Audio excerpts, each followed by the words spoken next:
Samedi 19 février 2022. Mesdames, Messieurs, bonsoir. Bienvenue à toutes et à tous dans cette session d'information sur la télévision Labari. Ce 19 février, c'est la date anniversaire de lancement des productions et de la diffusion des programmes sur votre télévision Labari. C'est en effet il y a 10 années que les programmes de la télévision Labari ont commencé. À cette occasion et pour marquer ce 10e anniversaire, le groupe de presse a décidé de commémorer ça à travers une lecture de Saint-Coran. C'était ce matin dans l'enceinte même de la télévision Labari. Je vous propose de suivre le résumé avec nos reporters Cheibou Guisso et Nafissatou Yahya. 18 février 2012, 18 février 2022, cela fait exactement 10 ans que le groupe de presse Labari est né. 10 ans de service commémorés à travers cette lecture coranique, à l'issue de laquelle le directeur général adjoint du groupe de presse Labari dresse ce bilan. 10 ans que Labari a commencé à fonctionner, 10 ans, malgré les péripéties, les coups bas, nous avons pu tenir debout sur nos deux pieds et nous avons dévancé celles et ceux que nous avons trouvés devant nous. Aujourd'hui, c'est une fierté pour le groupe de presse Labari, pour son directeur général et pour l'ensemble de son personnel d'avoir atteint le sommet au niveau des médias du Niger. 10 ans, c'est très peu, mais c'est beaucoup aussi. Nous avons pu faire ce que nous pouvons et nous souhaitons aller de loin. Nous demandons à nos auditeurs et à nos téléspectateurs de nous excuser pour les lacunes constatées. Ça ne peut pas manquer. L'homme n'est pas parfait, c'est Dieu qui nous a fait comme ça, il faut l'accepter comme tel. Mais je sais que nous avons aussi fait de notre mieux pour servir le peuple nigérien dans son ensemble. Et nous sommes reconnaissants à l'égard de nos auditeurs et de nos téléspectateurs. Que Dieu nous donne longue vie, que nous fêtions les 20 ans dans 10 ans avec la même ardeur et avec le même courage. Une initiative vivement saluée par les invités qui n'ont pas manqué de présenter leurs vœux à l'occasion de cette célébration. Ici, au niveau des radios-télévisions Labari, parce que déjà on m'a invité pour faire lecture de Saint-Coran, parce que c'est l'anniversaire de 10e année de Labari. Vraiment, ce qui me plaît beaucoup, il a fait un exemplaire aux autres télévisions radio, parce qu'au lieu de faire quelque chose pareil, il a invité les marabouts, on a lecture de Saint-Coran, on a invoqué Allah subhanahu wa ta'ala pour les pays, pour la paix dans les pays et pour les musulmans et pour la barre aussi, pour les autres choses. Vraiment, ça c'est une bonne initiative. On doit continuer ça chaque année. Et il va être un exemple aux autres télévisions, Inch'Allah. Vraiment, depuis qu'on a ouvert la barre, j'ai fait prêche dans cette boîte. Je n'ai jamais eu de problème. Vraiment, il y a beaucoup de respect. Vraiment, ce que j'ai dit, je remercie beaucoup DG et tous les travailleurs de Télé Labari. Nous remercions et félicitons tous les agents de Labari, donc ceux qui ont vraiment œuvré pour que notre pays soit d'abord dans une démocratie, parce que vous avez joué un grand rôle, n'est-ce pas, les uns et les autres, avant d'être même ici, par rapport effectivement à l'événement de la démocratie. Donc la radio-télévision de Labari, je pense qu'elle n'a pas d'égal, si on peut le dire. Parce que quand on parle de Labari, on voit souvent une certaine sincérité. On voit que les gens sont logiques dans leur raisonnement. Et c'est pourquoi d'ailleurs vous avez souvent des problèmes. On pense que Labari c'est une télé de l'opposition ou bien de ceci, cela. Non, dire la vérité n'est pas dire qu'on est à l'opposition. Je pense que celui qui t'aime, il te dit la vérité. Donc Labari ne fait que constater effectivement ce qui ne va pas et ce qui peut faire le développement de ce pays. 10 ans durant, le groupe de presse Labari s'est fixé plusieurs objectifs. La promotion des droits humains, la participation citoyenne, la sensibilisation de la population, la promotion du civisme et la culture de la paix, entre autres. À l'occasion de ces 10 années d'émission justement du groupe de presse Labari, vous suivrez à la fin de ce journal le fondateur et promoteur du groupe de presse Ali Idrissa sur le bilan et les perspectives de ces 10 années d'existence du groupe de presse Labari. Rendez-vous à la fin de ce journal. Cérémonie ce matin de remise de bulletins suivie de récompenses aux plus méritants au niveau du complexe scolaire privé. La réforme, c'était dans l'enceinte de la dite école en présence des parents d'élèves. Le point avec nos reporters Nasser Sedou et Boubacar Ibrahim. Après 4 mois d'études dans le but de mettre au parfum les parents du travail fourni par leurs enfants, le CSP La Réforme, engagé vers une culture plus participative, procède à travers cette cérémonie à la remise des bulletins de ses élèves. Il s'agit des 3 premiers élèves des classes de la 6e à la 3e et c'est les 2 premiers du niveau primaire qui se sont singularisés par leur travail, d'où la présente cérémonie dont les objectifs sont traduits ici par le fondateur de l'école. L'objectif visé, c'est non seulement d'encourager les élèves, donc je fais allusion au cadeau, donc c'est une manière d'encourager les élèves. Et cette cérémonie officielle, donc aussi, elle a été faite pour que les parents sachent de quoi il s'agit, pour que certains puissent découvrir l'école. Vous n'êtes pas sans savoir que notre école est une école jeune, elle n'a juste que 5 ans. Nous appelons aux parents d'élèves de nous faire confiance. Parce que nous, au niveau du CSP, La Réforme, nous mettons une certaine rigueur. Comme son nom l'indique, nous cherchons à apporter un plus par rapport au système éducatif nigérien. Après donc la réception de leur bulletin et de leur récompense, les élèves se disent satisfaits. Je suis très fière de moi-même, je suis très fière de mes parents, de mes enseignants qui m'ont aidé à travailler. L'important, c'est le brevet vraiment. C'est ça la plus grande joie que je peux apporter à mes parents. C'est le même sentiment qu'avaient traduit les parents, qui eux n'ont pas manqué de saluer le CSP La Réforme et l'ensemble de son corps professoral. Je suis très contente, je suis fière. Vraiment, je suis très contente. Je remercie les enseignants vraiment pour l'effort qu'ils ont fourni. Donc, c'est bien. Donc, je souhaiterais qu'ils continuent dans le même sens.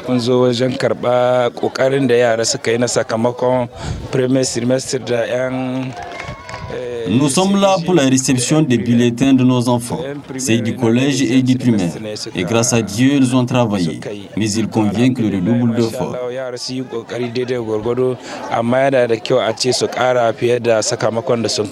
Situé dans le quartier Tchangare de Niamey, à quelques mètres de l'hôpital de référence, le CSP La Réforme a pour devise le travail, la rigueur et la discipline.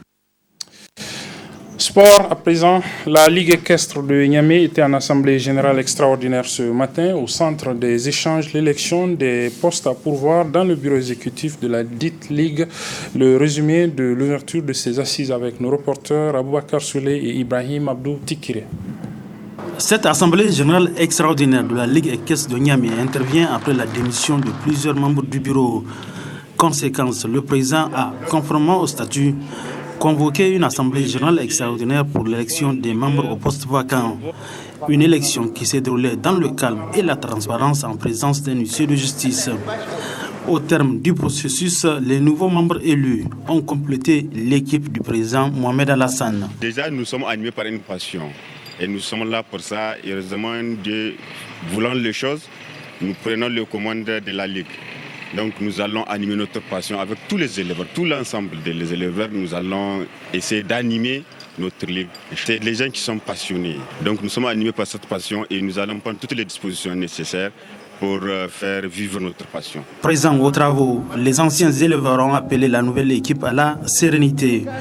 Ils ont aussi formulé leurs attentes pour le développement de la course des chevaux à Niamey. Notre recommandation à l'endroit de ce nouveau bureau, si nous pouvons l'appeler ainsi, c'est de pouvoir assurer pleinement la fonction qui est la leur. Donc, en tant qu'éleveurs, nous attendons beaucoup. Nous voulons que les courses soient relancées de manière à ce que l'activité soit vraiment une activité complète, puisque vous étiez longtemps, vous nous avez suivis, et au début, même bien avant que ça soit une fédération, puisque nous étions ceux qui ont créé cette fédération. Donc, nous attendons beaucoup de manière à ce qu'à l'intérieur du pays, puisque vous savez, la culture nigérienne, le cheval fait partie de notre culture et sur l'ensemble du territoire nigérien, on court. Et les gens sont tellement intéressés par les courses des chevaux.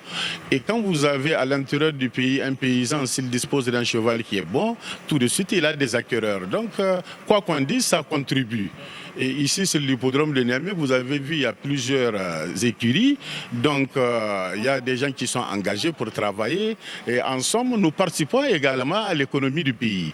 Donc, vraiment, mon souhait, c'est que le bureau puisse remplir pleinement son rôle. Désormais, aux commandes de la Ligue équestre de Niamey pour un mandat de 4 ans, le président Mohamed Alassane et son équipe ont pris l'engagement de mettre de l'ordre dans la grande famille des éleveurs de Niamey. Avant la partie magazine, je vous propose de suivre un extrait d'un point de presse animé il y a quelques instants par le coordinateur national du mouvement Tournons la page, Michael Zodi, relativement à l'interdiction d'une caravane que sa structure a projeté d'organiser demain et qui a été interdite par les autorités de la ville de Niamey. Michael Zodi. Nous voulons informer l'opinion nationale et internationale que la journée du dimanche 20 février 2022 est décrétée journée internationale pour célébrer la justice sociale. Comme à ses habitudes, notre organisation Tournons la page marque ce genre d'événement. Nous nous sommes dit qu'il faut écrire une lettre, une note d'information à l'intention du président du conseil de ville de Niamey pour l'informer de l'itinéraire et quelles sont les activités à mener au cours de cette caravane pour qu'il n'y ait plus de confusion. Donc le 15 février, la coordination régionale TLP Niamey a écrit une correspondance à l'intention du président du conseil de ville de Niamey. Comme une hantise, le président du conseil de ville de Niamey a décidé, suite à cette correspondance, à prendre un arrêté d'interdiction de la caravane, en citant toujours les mêmes problèmes qu'elle expose, c'est-à-dire troubles à l'ordre public, état d'urgence sanitaire et sécuritaire. Les mêmes choses. Et nous nous sommes dit qu'après conseil avec nos avocats, nous avons décidé d'aller devant les juridictions. Le ridicule ne tue pas au Niger. C'était le jeudi qu'on nous a notifié l'arrêté, jour ouvrable. Du jeudi, vendredi, samedi, jusque-là, nous n'avons pas eu accès à la justice pour attaquer cet arrêté d'interdiction ridicule. Par rapport au redéploiement de la force Barkhane et Tokoba sur notre territoire, vous avez constaté que d'ores et déjà, hier, nous avons fait sortir un communiqué que nous allons partager avec vous par rapport à cette nouvelle donne. Nous l'avons toujours dit, Tournons la page, il a toujours dit que effectivement ces forces sont présentes sur notre territoire. Mais d'aucuns ont commencé à dire que non, il n'y a aucune force sur notre territoire. Et aujourd'hui, quelle honte!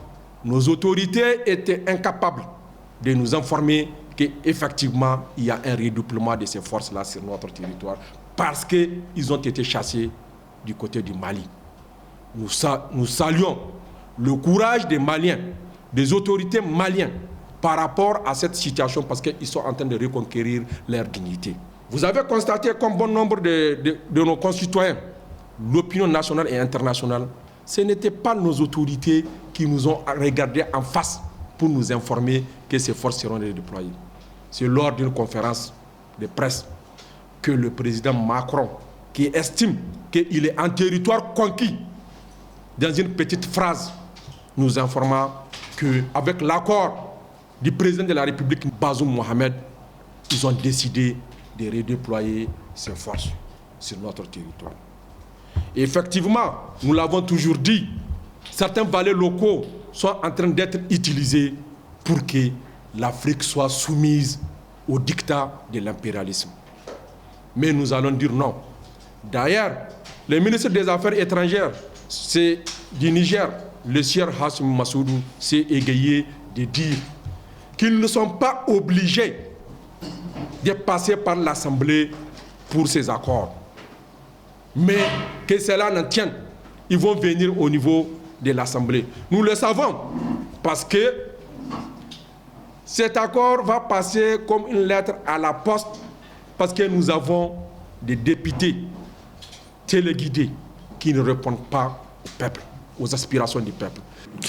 Voilà, c'était donc le coordinateur du mouvement Tournons la page, Michael Zodi, sur l'interdiction d'une caravane que le mouvement a prévu d'organiser demain. La partie magazine, elle est donc consacrée, comme je le disais, à l'entretien accordé au président directeur général du groupe de presse Labari, Ali Idrissa, sur les 10 années d'émission des programmes sur la télévision Labari. Il fera donc le bilan dans cette partie magazine de ces 10 années, mais également les perspectives du groupe. Très bonne réception et bonne suite des programmes.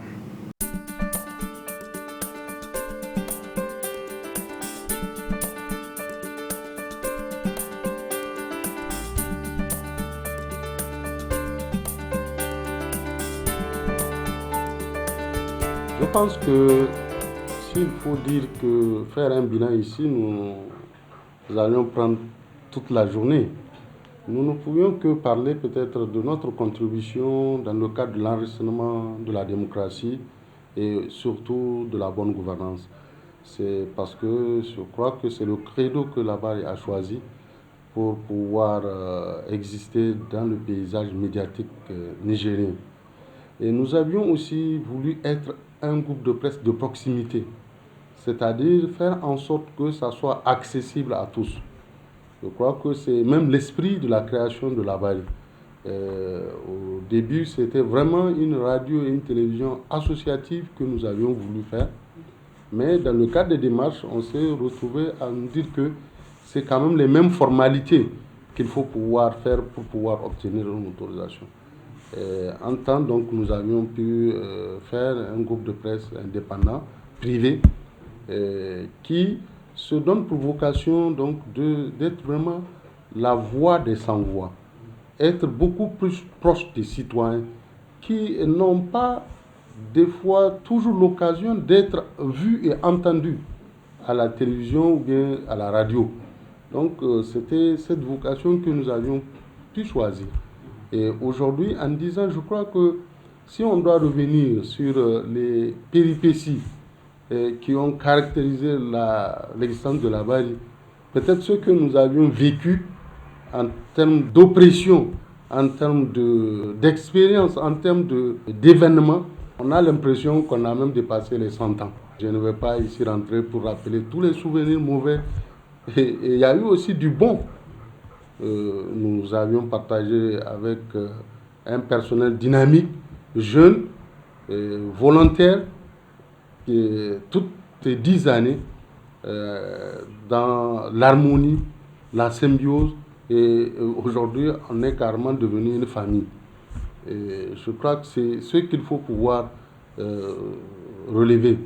Et je ne vais pas oublier aussi tous les anonymes qui ne sont pas venus s'afficher, qui n'ont pas pour autant jamais été vus, qui nous ont soutenus, qui nous ont accompagnés pour que ce rêve puisse être une réalité. Ça a été vraiment un rêve parce que moi, je n'ai fait que travailler dans les médias. J'ai eu quelques petits moments dans certaines structures, mais en termes de professionnel, c'est ce que j'ai pu choisir, c'est la passion que j'ai eue, c'était de travailler dans les médias. Et aujourd'hui, j'en suis fier de la contribution que j'ai pu apporter quand même dans le paysage audiovisuel de notre pays, avec tous ceux avec lesquels on a fait. C'est l'occasion pour aussi remercier tous ceux qui nous ont donné la possibilité de pouvoir être aujourd'hui là où nous sommes. Donc vraiment, pour nous, moi, ça a été, comme on dit, une histoire formidable. Nous avions vécu toutes ces années à la tête du groupe de presse Labari, avec le personnel, les auditeurs, les téléspectateurs et tout ce que j'ai pu souligner, les 10 anonymes qui nous ont accompagnés, soutenus, la famille et tout ça là.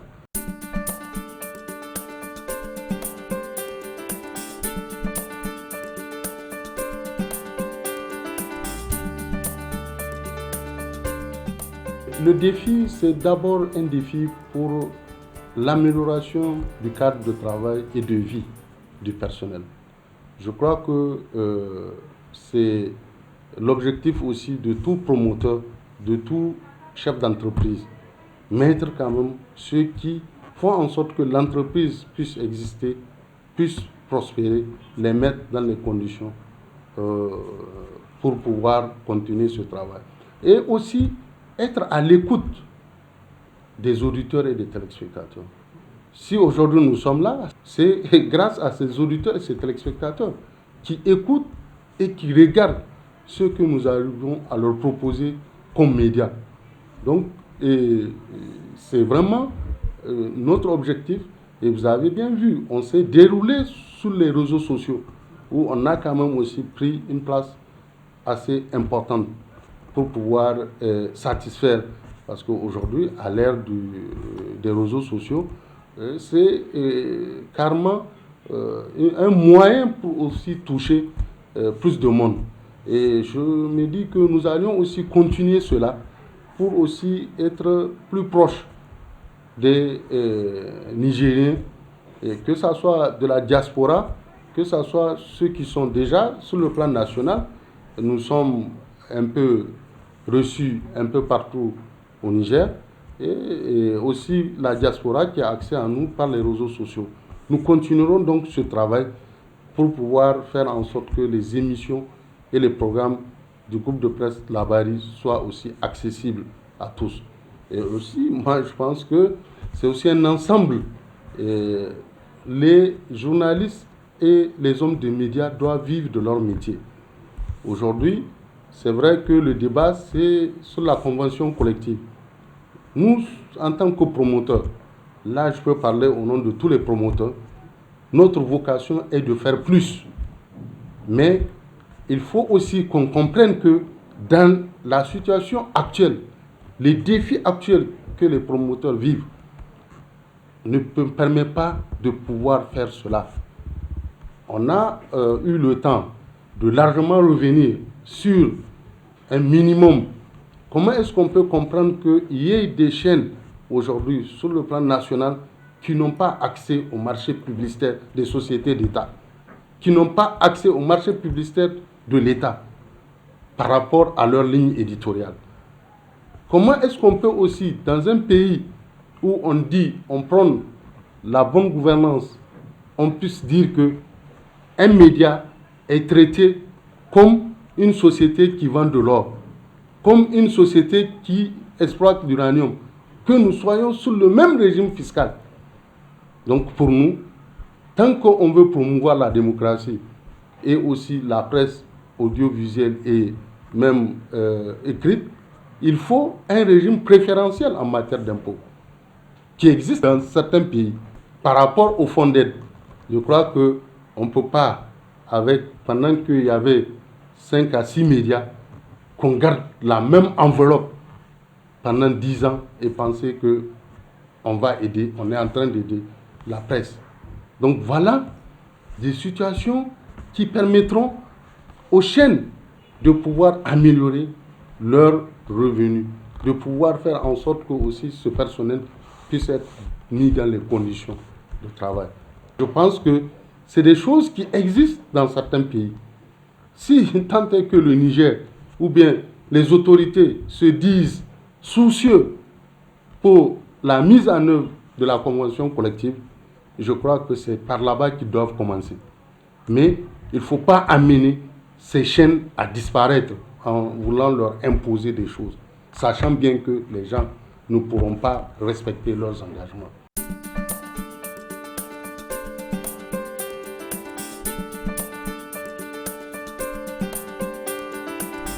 Si on doit remercier, c'est d'abord les téléspectateurs et les auditeurs qui sont vraiment à remercier pour tout ce qu'ils font pour nous en suivant nos émissions. Et aussi toutes nos excuses par rapport aux différents manquements. Je sais bien que des fois, on peut aussi frustrer ces mêmes auditeurs et ces téléspectateurs en leur présentant pas le produit peut-être qu'ils auraient souhaité. Et appel au personnel pour plus de dynamisme et d'engagement, pas pour nous en tant que promoteurs, mais pour eux-mêmes leurs images. Ce qu'on présente là, on ne dira pas Ali Idrissa, mais c'est le journaliste, c'est celui qui se cache derrière la caméra, là. C'est celui qu'on ne voit pas des fois. C'est ça là qui porte cela. Et je crois que c'est ça que j'appellerais à plus de professionnalisme et aussi à les remercier pour pouvoir avoir tenu pendant 10 ans à servir les auditeurs et les téléspectateurs. Je crois que ce personnel mérite tout ce qu'il y a comme honneur, que je puisse profiter de l'antenne là pour les remercier et leur demander à faire plus. Et aussi tout ce qui peut y avoir comme anonyme, parents, amis, tout ce qui peut apporter quelque chose à ce que cette chaîne aujourd'hui puisse continuer à exister.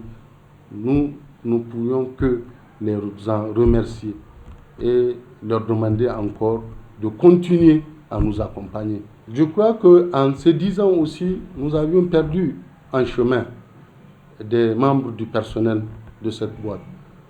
J'ai une pensée particulière pour ces personnes disparues et que Dieu puisse les accepter dans son paradis. Je profite pour aussi dire à leurs parents que ces personnes ont été d'un apport inestimable pour le rayonnement de cette boîte. Merci aux parents et nous restons disponibles pour la suite de l'aventure.